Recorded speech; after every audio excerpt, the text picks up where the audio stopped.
భావిస్తారు.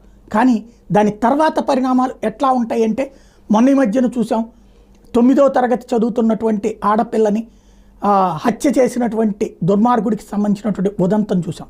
కాబట్టి ప్రతి బిడ్డ తమ బిడ్డ వచ్చిందని సంతోషపడాలో, అదే సందర్భంలో ఇలాంటి పరిస్థితులు చూసి భయపడాలో అర్థం కానటువంటి సిచ్యుయేషన్. ఇప్పుడు పవన్ కళ్యాణ్ గారి ఆదేశాల మేరకు రక్షించబడినటువంటి తేజస్విని తల్లి శివకుమారి గారు ప్రస్తుతం మనతో పాటు మాట్లాడేందుకు లైన్లో సిద్ధంగా ఉన్నారు. ఒకసారి వారితో మాట్లాడే ప్రయత్నిద్దాం. నమస్తే అండి. నమస్తే అండి. అసలు మీరేం చేస్తుంటారు, మీ వారు ఏం చేస్తుంటారు?